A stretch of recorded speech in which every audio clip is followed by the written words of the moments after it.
herd for cow heifer selection. Dr. Bob Weaber is out of Manhattan, Kansas, and he is our genetics specialist for the beef cattle industry here in Kansas. So we're glad to have him here today.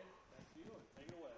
Thanks, Chris. Before I get started, I want to thank a couple of guys. So Chris and Keith were the local hosts for our meeting here.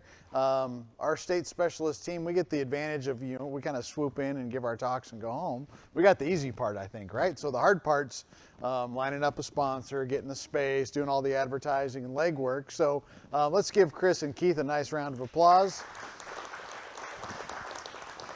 We are really lucky here in Kansas. We've got a great team of extension educators all the way from our county and district folks all the way through our state specialist team. And I encourage you, I'm preaching to the choir, right? You guys are already using the resource. You're here. I hope you continue to do that. And if there's opportunities to spread the word, please do that. One thing I will remind you, I'm looking around and I see the yellow sheets on the table. Those are our evaluation forms for the event.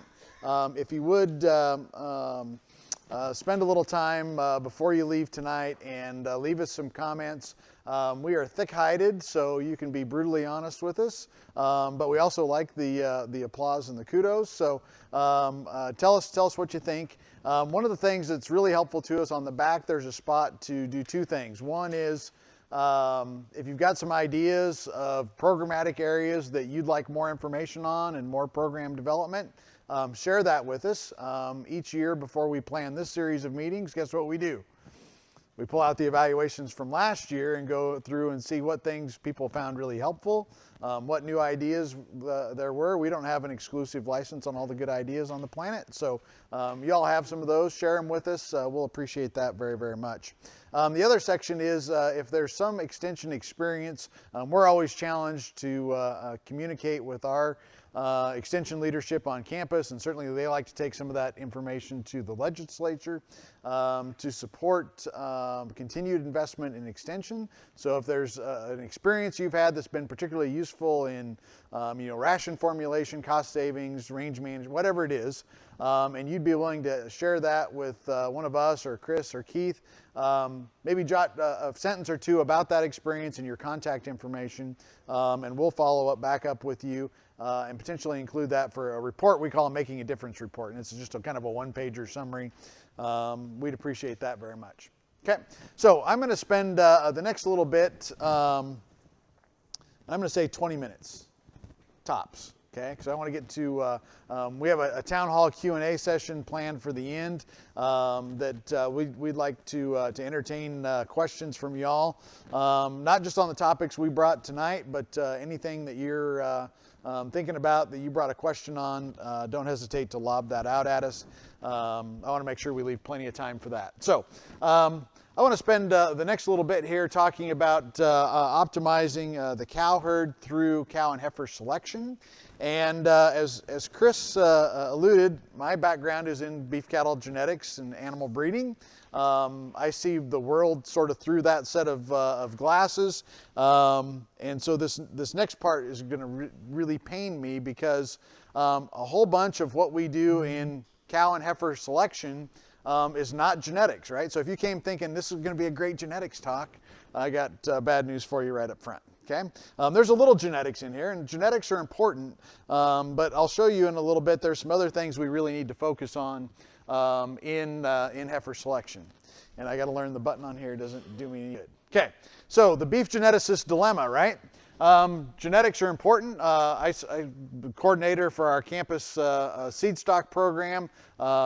Seed stock production is all the tools all the time. We like to measure lots of phenotypes, collect genotype information, the whole 9 yards. What we build and sell is genotype, right? The bull that walks off the place is just the delivery vehicle, right? We sell genetics, build genetics. But if we're a commercial producer, it's phenotype that pays the bills, right? So the interaction of an animal's genetics and the environment that it grew up in and the environment that you and Mother Nature provide for its grazing program defines the phenotype, whether that's weaning weights of calves, reproductive rates of cows, so forth, okay? So what's the role of environment? So environment is environment, so range, environment, grass, management, all that stuff, nutrition that we provide the cow. How is that, how does it proportionally compare to genetics for traits that are of interest to us? Is environment typically a bigger part of the influence on an animal's trait, or is it genetics? It depends a little bit trait to trait, right? But by and large, environment is always a bigger influence on an animal's phenotype than genetics. So, for example, this is kind of heritability in reverse, right? So heritability is the proportion of variation that we observe between individual animals that's under genetic control, okay? So for a trait like weaning weight, heritability is, say, 25%. So that means 25% of the variation we can influence through selection tools like EPDs and selection index. The bad news is that 75% of the variation then between individuals is due to what? Environment and management, okay? Is that good news or bad news? Well, just, are you a half full or half empty kind of guy, right? So it depends. But if we think about the role of genetics in the commercial environment, it's part of the things that we can control, but we can also control environment in many regards. That's why we have ruminant nutritionists, right? We help control the environment through the nutrition we provide to those cows and their calves, okay? Can't use the button on there. Okay. Creature of habit, creature of habit. So when we think about replacement female selection, genetics are important, okay?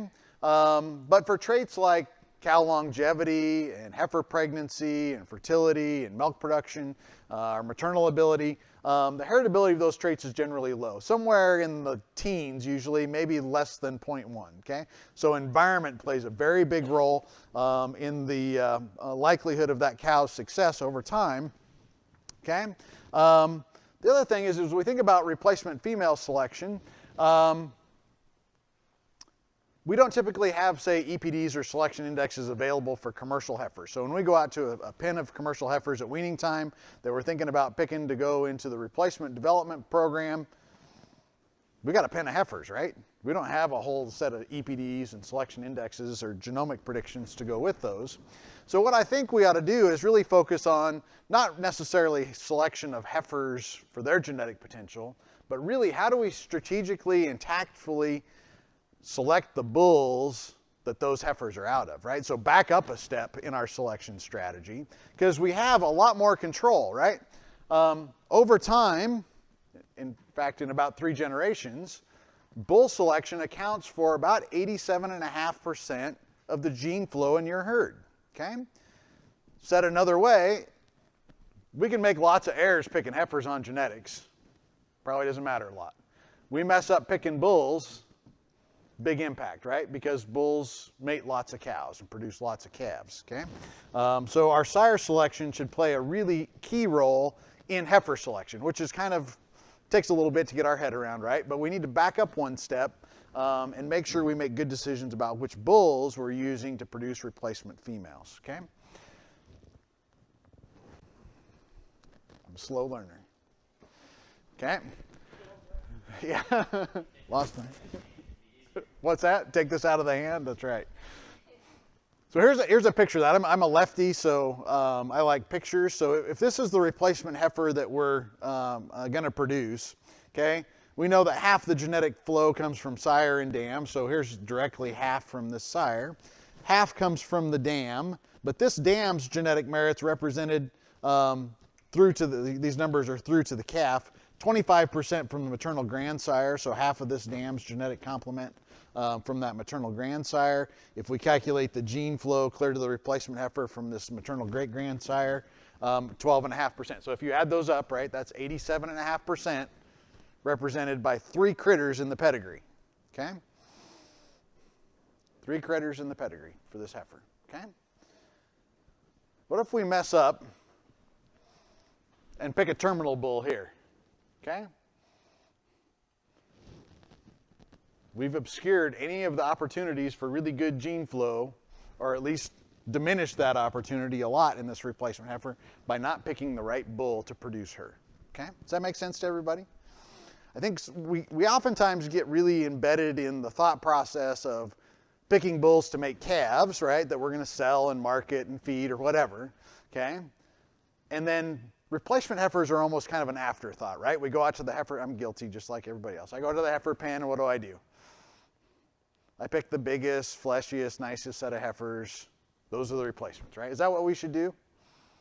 No, we should be a little more tactical than that in terms of identifying who they're out of potentially and making some better decisions relative to the gene flow of those heifers to make them the best heifers we can make them, genetically, right? There's some other things we need to do environmentally, but certainly genetics plays a piece of that.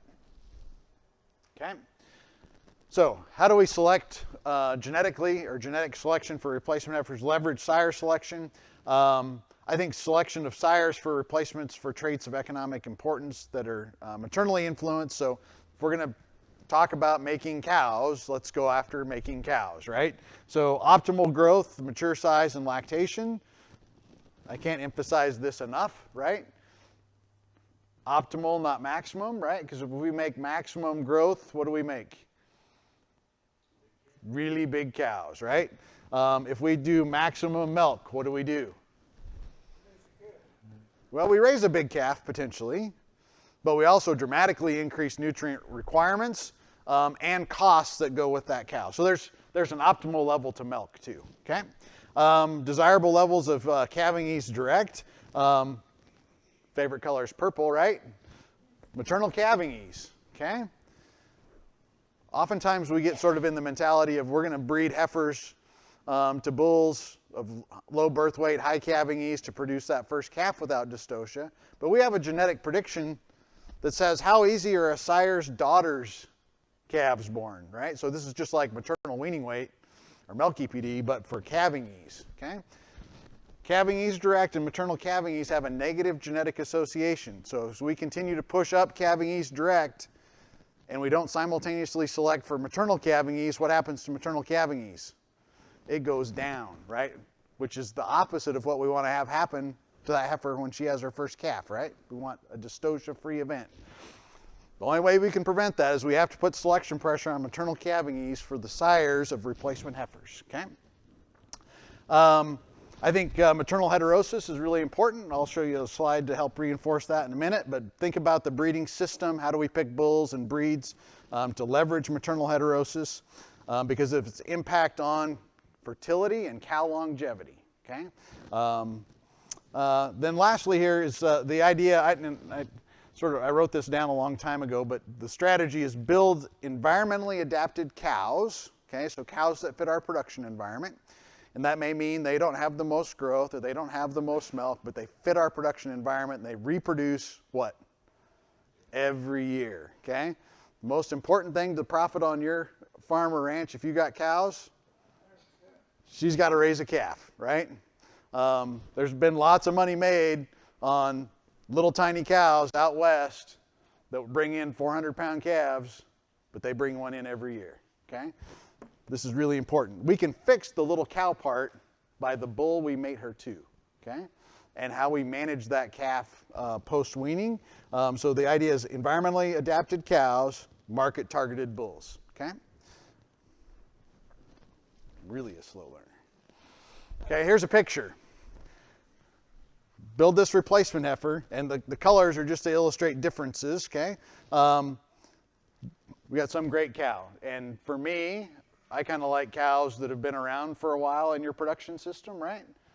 There's something special. If she's 10 years old and you cull cows that fail for reproduction every year, if she's 10 and she's still in your deal, she's special, right? How is she special? She's probably the right mature weight, the right combination of heterosis and lactation to fit your management, okay? And some other things we'll talk about, but you know, building replacements out of older cows is not a bad idea, okay? This is exactly the opposite of what we do in the seed stock business, right? We want to turn generations. That's how we make genetic change, right? Generation interval is the limiting step, the rate limiting step, and how much genetic progress we can make. It's exactly the opposite of what you want, right? You don't want to turn cows when they're 4, right? Turning a cow out when she's 4 to the sale barn, capital walking off your place, right? You want them 10, 11, 12, okay? So to make these replacement heifers, we pick the right bull, okay, a maternal bull. It's got the traits we want, selected using the right genetic predictions, okay. Produce this replacement heifer, and then we've got a separate mating decision to make her first calf, right? So this is probably a calving ease focused kind of decision, okay? And then subsequently, what can we do? We can pick a terminal type bull or whatever we want, okay? So there's some stages of decision making and different kinds of bulls that go into this process, okay? I think the day of one bull to do it all, okay, in our business is, well, it's probably frankly behind us, okay? Because of the genetic antagonisms that exist across the various sectors of our business, it's really hard to make bulls that make absolutely the best cows for our production environment. And we're in, eastern Kansas is not a bad environment for a cow, right? Finding bulls that do this really, really well and subsequently produce calves, or also produce calves that do this really well, or to a weaning endpoint or through the feet, whatever number endpoint you want to attach to it, is really difficult, okay? Genetic antagonism. We talked about cow size a little bit ago. Within 50 pounds, what's the average fed steer live weight at harvest this spring? How much do they weigh? You might be just a touch high, but it starts with a 1 and a 5, right? They want them 1,500 pounders, okay? The old rule of thumb was body condition score, age 5 cow, her body weight is the same as a finished choice steer out of her, same genetics, okay? So that means the old rule of thumb applies, 1,500 pound choice steer, how much does his mama weigh? 1,500 pounds, okay? We've probably added some additional weight due to technology, so growth promoting implants, beta agonists, nutrition, yearling cattle, those things add some weight to fed cattle, maybe 100, 150 pounds. But the average cow in Kansas, I promise you, weighs at least 1,400 pounds at body condition score 5, okay? Those are big girls, okay? One of the reasons we have those is because we've been paying attention a lot to what these guys want, which is good, okay? But I think there's a better way. Okay? Certainly if we're in a single breed sort of focus, we can't use retained heterosis. Breed complementarity goes away. The mentality of one breed or one bull doing everything for us, I think, is narrow, okay? There's a better way, okay? This is simple, okay? One kind of bull, and it doesn't matter what it is, it's just different pictures here, okay? One kind of bull to produce cows selected for cow traits, okay? Another kind of bull to produce calves that go to the sale or harvest or wherever, okay? Is this complicated? If you got 20 cows, this might get a little messy, okay? If you got a couple hundred cows, this is going to be really easy, okay? Anybody in here got background in the pig business? Okay? How many purebred commercial pigs are there today? What's that? Lots of them. Purebred commercial pigs? They're all owned by one person anyway. Yeah, they're all composites though, right? They're all crossbreds. The sows are all selected from composite lines for what? Maternal traits. All the boars they're mated to are selected for terminal traits, right? It's the same idea, okay? Make the best cows we can make, okay?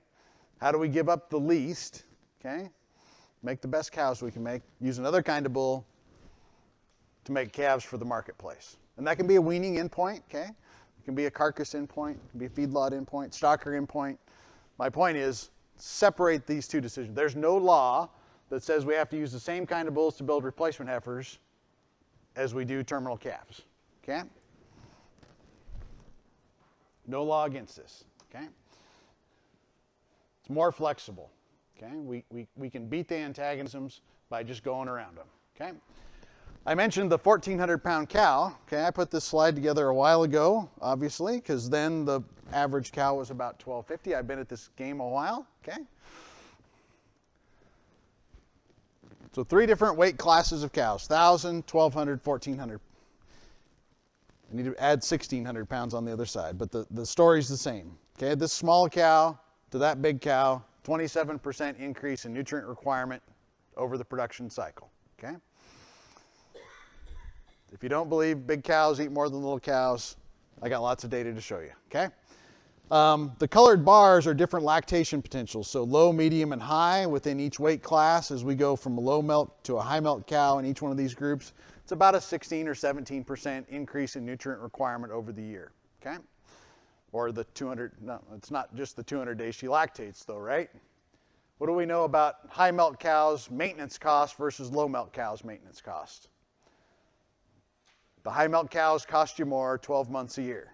Okay? You got bigger organ mass to support higher lactation potential, and so forth. So if we combine the two things, the two factors, milk and size, and go from here to here, 43% increase in nutrient requirement. Okay? Remember I told you the average cow right now weighs here. Carcass weight trajectory, right? So without some decision making by y'all, we're going to continue to make bigger cows. Okay? Who in here wants bigger cows? Nobody raise your hand, please. Okay? We don't need bigger cows. We need better breeding decisions. Okay? As a point of illustration, the annual calorie consumption, I like to put things in units that we can all sort of get our head around, right? This is metabolizable energy required in megacows per year. I'm a geneticist. Wagner knows what this means. I have no idea what this means, right? I took it out of the NRC, okay? But I did figure out to go from here to here in number 2 yellow corn. Okay, I can do that math. I'm a math guy. I can do that math. It's within 1 bushel of what? 1 ton of number 2 yellow corn. It's the energy requirement difference from here to here. Okay? Is that a little or a lot? Well, in number 2 yellow corn, it's not that much, but it's still a lot, right? And if you put dollars with it, it's a lot. Okay? How much rolled up fescue hay is that? It's an astronomical amount, right? How much warm season prairie is that? It's a lot. Okay? One of the other great stories that Dr. Olson can tell us is if you make 1,150-pound cows versus 1,400-pound cows in their commercial cow-calf unit at K-State, same land mass, you can run about 90 more cows. Okay? What do you think makes more money? 90 more cows. Okay? Weaning weights really didn't change, okay? Because there's an upper limit to how big calves get in our production environment, okay? Getting off track, okay? Big cows are expensive is the point. We can fix cow size and fix our genetics to the marketplace if we separate the breeding decisions. The other thing we want to make sure we continue to leverage, though, is where we can make genetic improvement, right? So we know reproduction's lowly heritable. We can make genetic progress using selection tools. It's just what? It's really slow, okay? It's really slow. I can influence reproductive rate and longevity of a set of replacement heifers like day after tomorrow if I build crossbred ones, right? So I can leverage this quickly, big impact, okay? Production, so growth traits, kind of moderate influence from genetics and moderate influence from heterosis. Carcass, high heritability, I can make all the selection progress I want for carcass traits using the tools we have available. Low impact of heterosis. So we should use both pieces, both tools to capture heterosis and breed complementarity. Dr. Johnson talked about some measurements, and one of the ones I'm really fond of is a metric for measuring sort of herd level production efficiencies, weaning weight per cow exposed for commercial cow-calf production.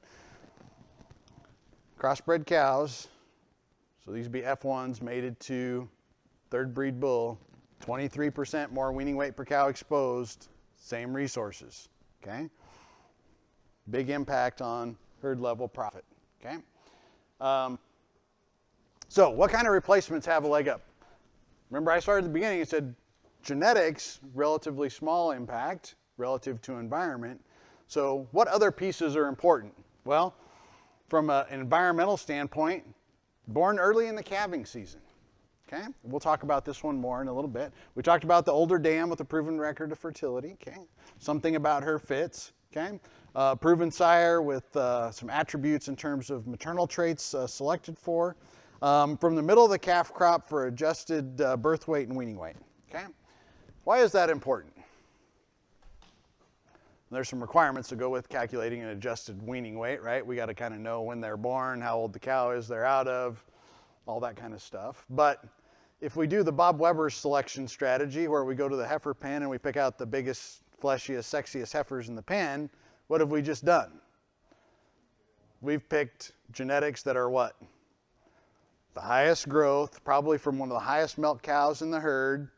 They might be the oldest, but they've got these other things that go with them that we probably may not want, because it contributes to increased maintenance cost, increased mature weight, so forth, okay? So what should we do? We should go to the pen, we should pick all of those out, put them over here, put them in another pen, okay? And we should go back to the pen, okay? Well, we should use it, if we got the data, we should use the data first, because that helps sort out the early born heifers that are kind of average in terms of growth and performance, which are the ones we probably want to keep. That stabilizes our cow size and lactation, okay? If we don't have that, pick off the big ones, put them over here in a pen, go back to the pen,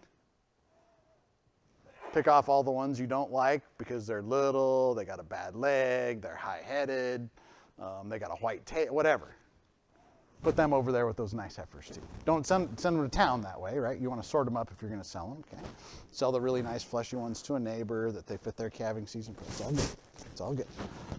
Keep the middle ones, okay? Keep the middle ones. So what makes a heifer successful, okay? One of the environmental effects that I think is really, really interesting is the age at breeding, okay? So heifers that conceive early in the breeding season have a lifetime higher probability of success than a heifer that breeds the last day of the breeding season, okay? Why is that? What happens after she has her first calf? There's a period in there called what? Postpartum interval, okay? If she unfortunately has a really long postpartum interval in your structured breeding season, how many opportunities does she get to breed in that subsequent breeding season? Maybe one, okay? If it's 0, what happens? To town and $1,000 a year hard-earned capital, right? Because you put all the money in her, okay, and you ain't getting it back, okay? So don't make bad bets, right? If we're going to go to Vegas, we want to make good bets, okay? So age at breeding. When they are born in the calving distribution is really important, okay? So heifers born at the beginning of the calving distribution, because of age, have a higher opportunity or a better probability of having reached puberty at the beginning of the breeding season as yearlings. Of course, body condition score at calving and breeding, okay? This is a big deal, right? If we have a chance to sort off the skinny, hard flesh heifers, if we put them kind of through a little development project and they're still skinny and hard fleshing, should we keep them? Probably not, okay? There's something wrong, okay? We already talked about the genetics bit. I should clean up a few slides, okay? This is some data from Rick Funston, the University of Nebraska. There's about 1,000 calves represented here, okay? And this is the heifer's own birth calving period. So were they born in the first 21 days of the calving distribution as calves, the second or the third, okay? So there's about, this is a pretty good herd, about 2/3 of the calves dropped the first 21 days, another third the second 21 days, and then a few percent there just to kind of mop up the deal. This is Julian birthday or Julian days, so the difference is in birth dates and Julian days, about 40 days between the average in the first and the average in the third. Weaning weight, okay? What a big surprise. The older calves weigh more, okay? Older calves weigh more. Pre-breeding weight, still a numeric and statistic advantage. That's statistically different than those two, 651 versus the bottom category, 640 or 607, so about 40 pounds difference at pre-breeding. Look at this one, cycling at the beginning of the breeding season. 70% of these heifers, if they were in heat day 1 of the breeding season, they can get bred, okay? 2 to 1, okay? Just about 2 to 1 odds beginning of the breeding season, favoring cyclicity of the older heifers, okay? Pregnancy rate, so after the breeding season, still 12% better odds for the heifers born at the beginning. This one's really interesting. Pre-calving weight, they've narrowed the gap, but still a little bit heavier, okay? Calved first 21 days, 81% of these heifers subsequently produced a calf the first 21 days, so they had a better breed up, okay?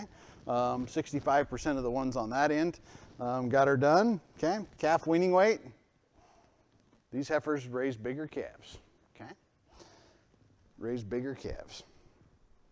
Again, I think if you're going to go to Vegas, make good bets, right?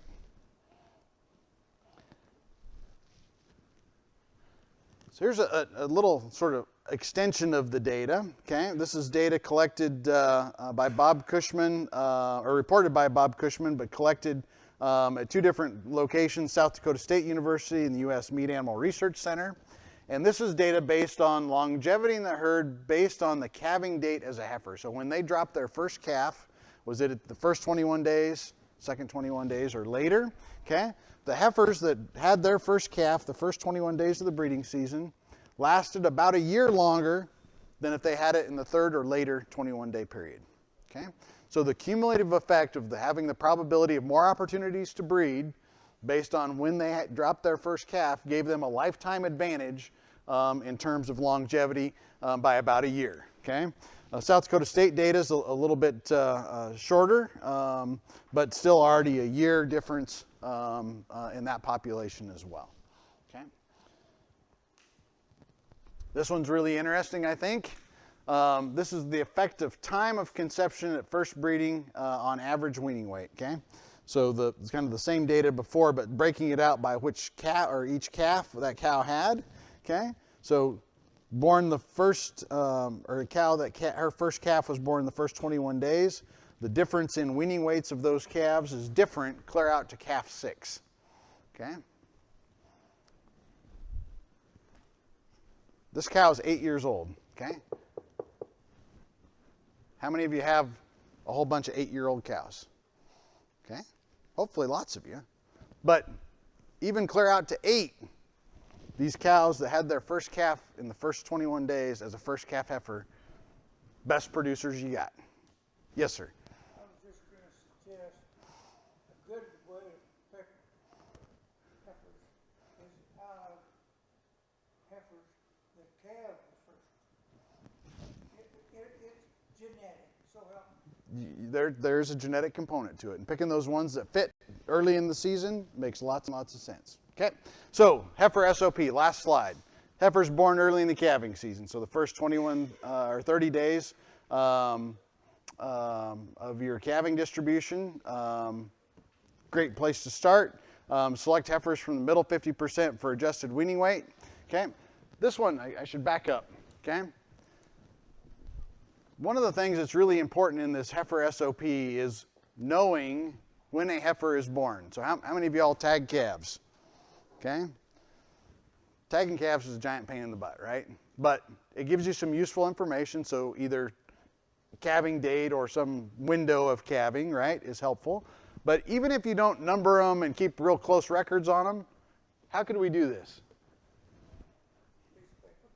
Well, piece of paper, right? If we got to tag them though to make that work, right?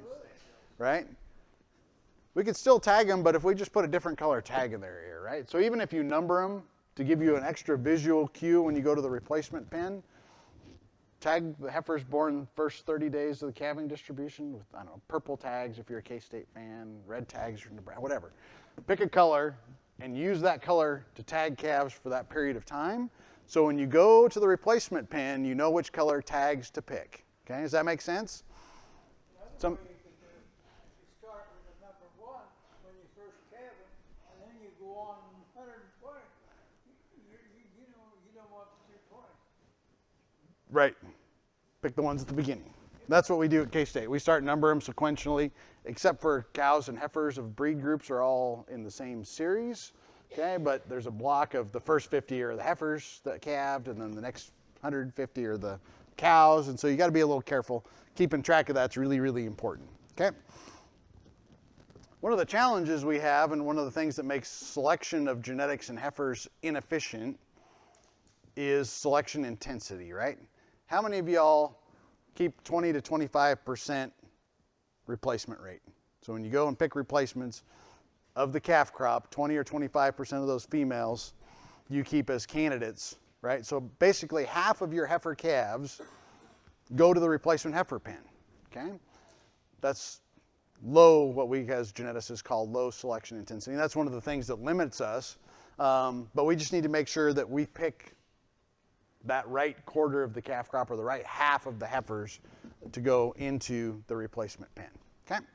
With that, I'm going to stop. I appreciate everybody's attention. Hopefully that wasn't too much non-genetic stuff for people that came for a genetics talk. But I think some really good data from our colleagues in Nebraska that kind of help us frame that idea of where we need to be. So the next, let's see, it's a little bit before 9. We don't want to keep you guys here forever. Certainly if you've got a pressing engagement somewhere, I don't think there's any sort of drinking establishment in Hepler, so nobody's going to the bar, I bet. But we'll stay around and ask or answer questions. We may ask a few. Answer questions, let's say, for the next 15, 20 minutes. And then I know Chris has got some housekeeping stuff to take care of as well. But we're glad to answer some questions, kind of in a town hall Q&A before we wrap up. So, Chris? Through the magic of technology, Pete's got a random number generator. We've selected some prize winners. So we're going to go ahead and let you pick what you want. We've got some in order.